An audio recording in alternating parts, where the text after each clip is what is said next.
Hello, friends. I'm back again, and today I would like to read The Story of Ferdinand by Munro Leaf, drawings by Robert Lawson.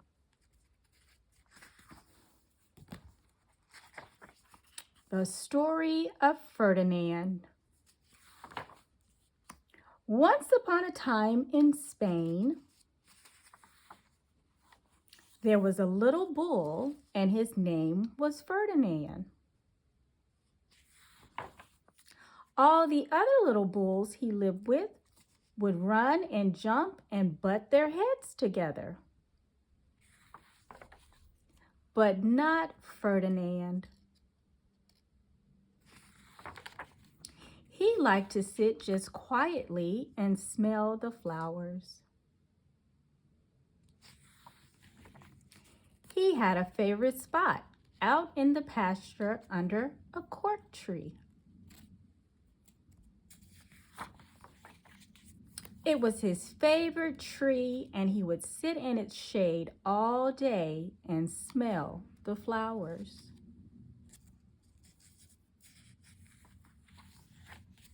Sometimes his mother, who was a cow, would worry about him. She was afraid he would be lonesome all by himself.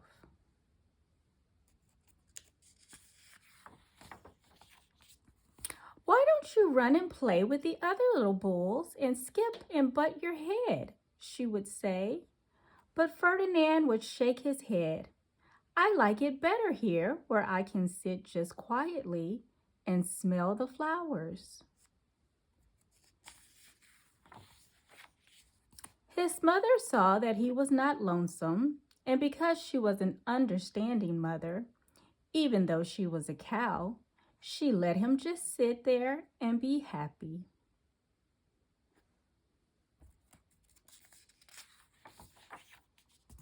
As the years went by, Ferdinand grew and grew until he was very big and strong.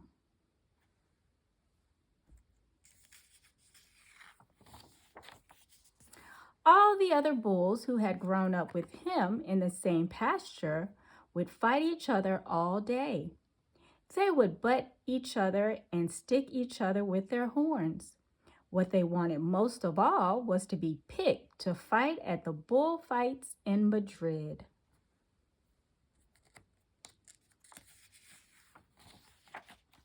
But not Ferdinand. He still liked to sit just quietly under the cork tree and smell the flowers.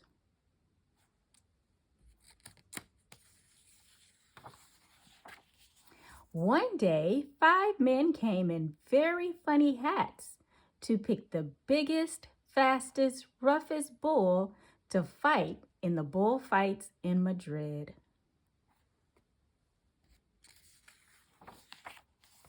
All the other bulls ran around snorting and butting, leaping and jumping, so the men would think that they were very, very strong and fierce and pick them.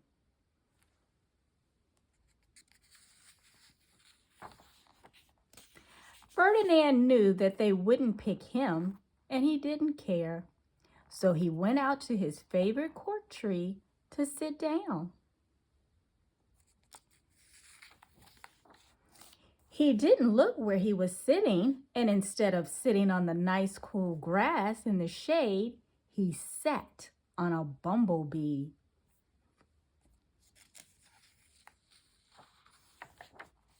Well, if you were a bumblebee and a bull sat on you, what would you do? You would sting him, and that is just what this bee did to Ferdinand.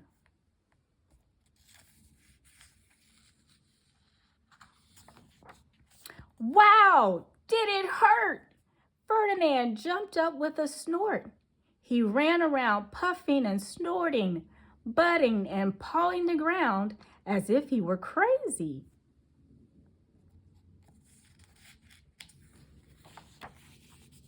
The 5 men saw him, and they all shouted with joy. Here was the largest and fiercest bull of all, just the one for the bullfights in Madrid.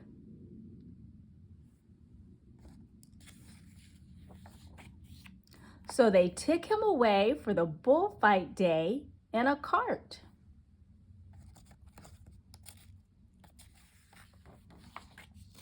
What a day it was. Flags were flying, bands were playing, and all the lovely ladies had flowers in their hair.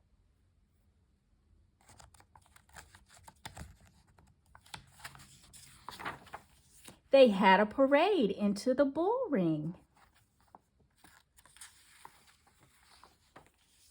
First came the banderilleros with a long, sharp pins with ribbons on them to stick in the bull and make him mad.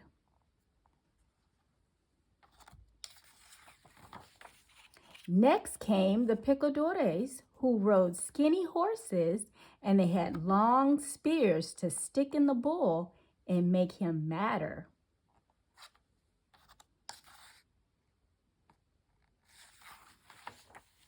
Then came the matador, the proudest of all. He thought he was very handsome and bowed to the ladies. He had a red cape and a sword and was supposed to stick the bull last of all. Then came the bull, and you know who that was, don't you? Ferdinand. They called him Ferdinand the Fierce, and all the banderilleros were afraid of him, and the picadores were afraid of him, and the matador was scared stiff.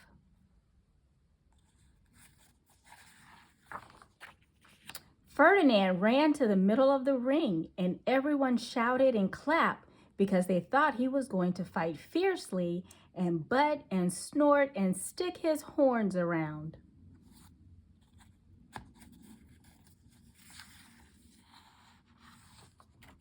But not Ferdinand. When he got to the middle of the ring, he saw the flowers in all the lovely ladies' hair, and he just sat down quietly and smelled.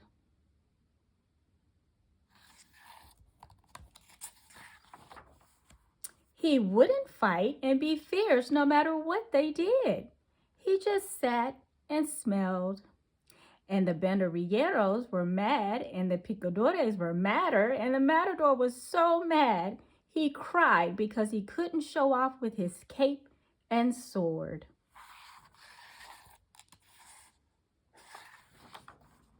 So they had to take Ferdinand home.